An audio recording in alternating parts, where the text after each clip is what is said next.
Hello guys, welcome back to my channel. আজকের ভিডিওতে যে টপিকটা নিয়ে ডিসকাশন করব সেটা হচ্ছে আজকের মার্কেটটা কেমন গেল এবং তার সাথে সাথে আজকে মার্কেটের রেসপেক্টে আগামী দিনে মার্কেট কোন জায়গায় যেতে পারে সেই বিষয়টা নিয়ে একটু ডিসকাশন করব। তো ফেব্রুয়ারি মাস অবধি মার্কেটের যে ডাউনফলটা ছিল সেখানে আমরা যে জিনিসটা দেখেছি যে টানা 5 মাস ধরে নিফটি পুরো ফল করলো এবং 28 বছরের রেকর্ড পুরো ব্রেক করলো। তো সেই সেন্সে যখন সেই লেভেলে এসেছিল 22,000, আমি একটা কথা বলেছিলাম যে এই জায়গাতে নিফটির এই মান্থটা অ্যাটলিস্ট একটা পজ নেওয়া উচিত বা এই জায়গায় একটা ছোট গ্রিন ক্যান্ডেল বানানো উচিত। তো সেই সেন্সে যদি দেখা হয় পুরো মার্কেটটাকে, তো মার্কেট এই মুহূর্তে একটা রেঞ্জ বাউন্ড স্টেটে রয়েছে। আপনি যদি মান্থলি ক্যান্ডেল দেখেন তাহলে দেখবেন যে ফেব্রুয়ারি মাসের যে ক্যান্ডেল যেখানে একটা বড় ফল হয়েছে মান্থলিতে, তো সেই জায়গায় গিয়ে একটা নির্দিষ্ট জায়গায় গিয়ে কনসলিডেশন প্যাটার্ন তৈরি করছে। আমি যদি লাস্ট 10 দিনের টোটাল হিসেব নিই, মানে 10টা ক্যালেন্ডার ডেজ, তাহলে সেক্ষেত্রে যেটা দেখতে পাবো যে এই 10টা ক্যালেন্ডার ডেজের মধ্যে নিফটি কিন্তু একটা জায়গার মধ্যে রেঞ্জ বাউন্ড রয়েছে এবং বিভিন্ন যে সমস্ত সেক্টরগুলো রয়েছে কোনোটা আপস কোনোটা ডাউন সেই রকম ভাবেই চলছে। আজকে ডেটে দেখতে গেলে নিফটি অটো, নিফটি ফার্মা এবং তার সাথে সাথে নিফটি ফাইন্যান্সিয়াল, এই তিনটে সেক্টর মোটামুটিভাবে বুলিশ ছিল এবং যে কারণে নিফটির মধ্যে যে স্ট্রং ব্যাপারটা বা নিফটি ফলটাকে যে আটকানো বা একটা জায়গার মধ্যে যে কনসলিডেশন প্যাটার্নটা বানানো সেই জায়গাটাকে মানে ধরে রাখতে সক্ষম হয়েছে। বাট এই সিচুয়েশনে আমি যদি স্টক স্পেসিফিক কথা বলি তাহলে কিছু স্টক রয়েছে যারা 52 উইকস হাইয়ের ওপর ট্রেড করছে। For example Kotak bank, for example SRF, for example Avanti feeds, right? এই সমস্ত স্টকগুলোর মধ্যে আমরা স্ট্রেংথ দেখতে পাচ্ছি। আর প্রচন্ড উইক স্টক যেগুলো রয়েছে, যেগুলো 52 উইকস লোয়ের নিচে ট্রেড করছে, এরকম প্রচুর স্টক রয়েছে। আমরা যদি মানে ভালো স্টক 52 উইকস লোয়ের নিচে ট্রেড হচ্ছে এরকম যদি দেখি, সেরকম হচ্ছে টাইটেন।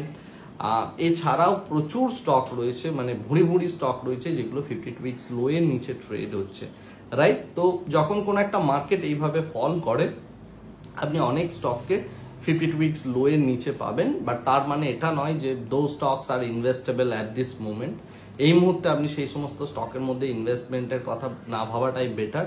তার কারণ হচ্ছে যখন আপনি এখানে বাইং প্যাটার্ন দেখবেন বা বাইং এর মতো কোন একটা স্ট্রাকচার তৈরি হচ্ছে সেই জায়গাতে গিয়েই আপনি বাইং করার কথা ভাববেন, আদারওয়াইজ ভাববেন না।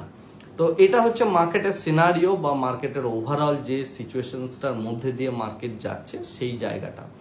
এরপরে যে কথাটা বলবো সেটা হচ্ছে এই মুহূর্তে নিফটির যে স্ট্যাটাসটা রয়েছে সেই স্ট্যাটাসটা কিরকম ভাবে রয়েছে বা এই মুহূর্তে ফিউচার এবং অপশনে যারা খেলেন তারা কিভাবে গেম প্লে করতে পারেন। তো এই মুহূর্তে মার্কেট একটা রেঞ্জ বাউন্ড স্টেটে রয়েছে। রেঞ্জ বাউন্ড স্টেটে যদি দেখা হয়, মানে আমি যদি ওপেন ইন্টারেস্ট বিল্ড আপ দেখি বা আদার জিনিসপত্রগুলো দেখি, তাহলে মোটামুটি 22,500 এই লেভেলটার কাছেই আমরা highest call highest put writing দেখতে পাচ্ছি। তাছাড়াও উপরের দিকে যদি আমার রেজিস্ট্যান্স ধরা হয় 23,000, নিচের দিকে রেজিস্ট্যান্স হচ্ছে 22,000। তো এই রেঞ্জের মধ্যেই এই মাসের মতো থাকা উচিত বলেই আমি মনে করি। সুতরাং পিসফুলি যদি আপনি পয়সা বানাতে চান এই রেঞ্জের মধ্যে আপনি আয়রন কন্ডোর অ্যাপ্লাই করতে পারেন ফর মান্থলি স্ট্র্যাটেজি। আগামী 15 দিন প্রচন্ড স্পিডের মধ্যে ডিকে হবে, so you will be able to make money, right? এটা খুব ইজি স্ট্র্যাটেজি। বাট যদি আপনি কেবলমাত্র নেকেড সেলিং এর কথা ভাবেন বা এই টাইপের সেলিং এর কথা ভাবেন, তাহলে আমি সবসময় বলবো ডাউন সাইড প্রোটেকশন করে কাজ করার চেষ্টা করবেন। আদারওয়াইজ যে প্রবলেমটা হবে মার্কেটের মধ্যে খুব খারাপ যদি কোনো সিচুয়েশনস আসে বা মার্কেট যদি ড্রাস্টিক্যালি ফল করে, অ্যাজ এ অপশন সেলার আপনার কিন্তু লস হতে পারে। আর অপশন বাইং এর জন্য যে কথাটা বলবো, অপশন বাইং এর জন্য ছোট ছোট স্ক্যালপিং এর ট্রেডই থাকবে আমার মতে। তার কারণ হচ্ছে মার্কেট এই জায়গায় রেঞ্জ বাউন্ড রয়েছে, বিগত 2 সপ্তাহ ধরেই কন্টিনিউয়াসলি সেই জায়গাতেই রয়েছে। তো এরকম রেঞ্জ বাউন্ড থাকলে পজিশনাল অপশন বাইং থেকে পয়সা বাড়ানোটা খুবই ডিফিকাল্ট। যদি উপরের লেয়ারটাকে ভাঙে, অর্থাৎ 22,700 কাছে যদি ভাঙে, তাহলে এই মাসের মধ্যে 23,000 গিয়ে টাচ করার একটা পসিবিলিটি তৈরি হবে। আর নিচের দিকে যদি আমরা দেখি যে 22,400 ব্রেক হচ্ছে, তাহলে সেক্ষেত্রে 22,000-এর কাছে অব্দি আসার একটা পসিবিলিটি থাকবে। তো এই হচ্ছে ব্রডার সেন্সে মার্কেটের বা আমাদের যে নিফটি রয়েছে তার মধ্যে কি ভিউ, সেই জিনিসটা আমি একটু এক্সপ্লেন করলাম। এখন যে নিউজটা অ্যাকচুয়ালি মার্কেটকে ড্রাইভ করছে সেটা হচ্ছে এই আমেরিকানসদের সাথে হুদিসদের যে লড়াই, যেটা নিয়ে আমি গতকাল ভিডিও বানিয়েছিলাম। এখানে ইরান অলরেডি জড়িয়েছে এবং হুদিসরা তারপরে আমেরিকান যে সমস্ত পণ্যবাহী জাহাজগুলো রয়েছে সেগুলোর ওপর রেড সি বা লোহিত সাগরে কিন্তু অ্যাটাক শুরু করেছে। তো এই অ্যাটাকটা যদি কন্টিনিউ হয় এবং বারবার দুপক্ষের তরফ থেকে যদি রিটালিয়েশন আসে, তাহলে এই জিনিসটা কিন্তু ওই লোহিত সাগরের কাছে যে আপনার মানে পণ্যবাহী জাহাজগুলো যাচ্ছে সেগুলোর ক্ষেত্রে প্রবলেমেটিক সিচুয়েশনস দাঁড়াবে, এবং সেটা যদি দাঁড়ায় তাহলে যে ঘটনাটা ঘটবে সেটা হচ্ছে গ্লোবাল সাপ্লাই চেনের জন্য এটা কিন্তু খুব খারাপ একটা সিনারিওজের মধ্যে দিয়ে যাবে।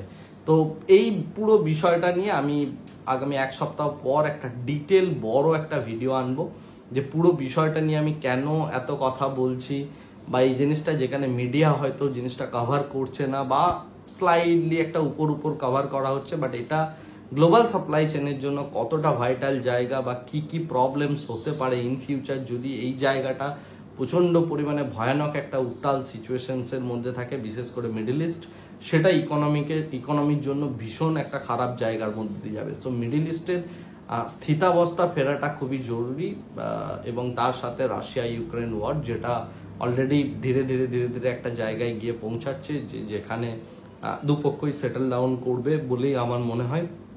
যাই হোক, এই সমস্ত জিওপলিটিক্যাল ইস্যুসগুলো নিয়ে আমি পরে একটা ডিটেল ভিডিও করে বর্তমান সিনারিওটা কি রয়েছে এবং আগামী দিনের যে আউটলুকটা কি হতে পারে সেই বিষয়টা নিয়ে একটু ডিটেলসে ডিসকাশন করব। বাট আজকে যে কথাটা বলতে চাইছি সেটা হচ্ছে মার্কেট এই রেঞ্জ বাউন্ড স্টেটে আছে। রেঞ্জ বাউন্ড স্টেটের মধ্যে যারা ট্রেডিং করছেন তাদের জন্য আমি বলবো নন ডিরেকশনাল স্ট্র্যাটেজি অ্যাপ্লাই করতে পারেন ফর দিস মান্থ, আর ডিরেকশনাল স্ট্র্যাটেজি একটু অ্যাভয়েড করাই ভালো। হ্যাঁ, স্টক স্পেসিফিক যদি আপনি ডিরেকশনাল গেম খেলতে চান in terms of bull call spread বা বিয়ার স্প্রু স্প্রেড, দ্যাট সেখানে প্রচুর পরিমাণে অপরচুনিটিস রয়েছে, সেই অপরচুনিটিসগুলো নিয়ে আপনি কাজ করতে পারেন। ইজি মানি অ্যাভেলেবেল এই সমস্ত জায়গায় বা এই সমস্ত স্ট্র্যাটেজিগুলো যদি আপনি অ্যাপ্লাই করেন।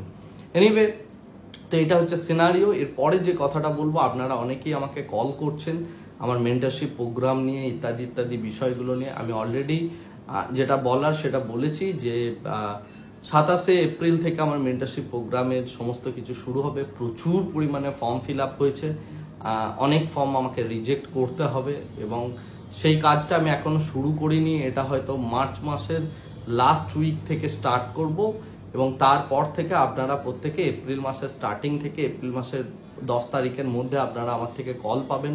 তো যারা আমার মেন্টরশিপ প্রোগ্রাম জয়েন করতে চান, এটা একটা ডিটেল কম্প্রিহেন্সিভ পুরো প্রোগ্রাম, যেখানে মানে ফুল টাইম ট্রেডার আমি বানাই এবং সেই জিনিসটা কিভাবে অ্যাচিভ করা সম্ভব, কিভাবে সেই জিনিসটার মধ্যে মানে আপনাকে নিয়ে যাওয়া হয় একটা বড় প্রসেসের মধ্যে দিয়ে, যেখানে পুরো 2 বছর টাইম লাগে।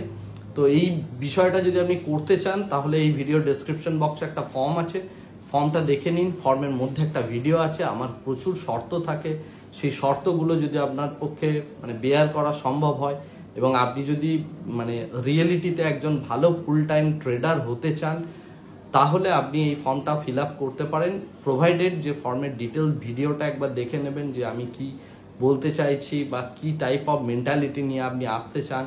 সেই বিষয়টা যদি কংক্রিট হয় তবেই আপনি আমার কাছে আসবেন এবং এসে আমার সাথে মিট করতে পারেন এবং প্রোগ্রামটার মধ্যে আপনি এনরোল করতে পারেন। ফর্ম ফিল আপ করুন যদি আপনি সত্যি ট্রেডিং অ্যাজ এ প্রফেশন দেখতে চান, কারণ প্রফেশনালি যদি আপনাকে কাজ করতে হয় তাহলে গেমটাকে আপনাকে প্রফেশনালি শিখতে হবে।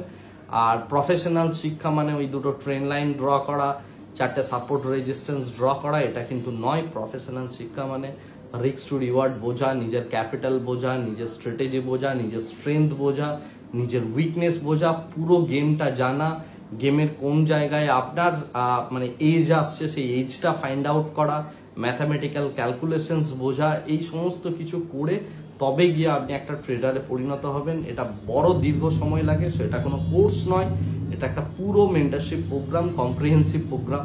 তো আপনি যদি প্রোগ্রামটা অ্যাটেন্ড করতে চান, সেখানে একটা যথেষ্ট ভালো রকম আমি ফিস চার্জ করি এবং তার সাথে সাথে গিয়ে মানে যে নলেজটা প্রোভাইড করা হয় সেটাও অনেক এক্সক্লুসিভ নলেজ এবং তার সাথে সাথে মানে যে মানে কারিকুলামটার মধ্যে দিয়ে আপনাকে নিয়ে যাওয়া হয়, সেই কারিকুলামটার মধ্যে দিয়ে গেলে আপনি সমস্ত অ্যাসেট ক্লাসগুলো দেখতে পাবেন, মার্কেটকে যে কোনো মুহূর্তে আপনি ডিকোড করতে পারবেন। রাইট, আশা করি বুঝতে পারলেন আমি কি বলতে চাইছি। আপনি চাইলে ফর্মটা ভিজিট করতে পারেন। এটুকুই বলে আজকের ভিডিওটাকে শেষ করব। Thank you very much, bye bye, tata.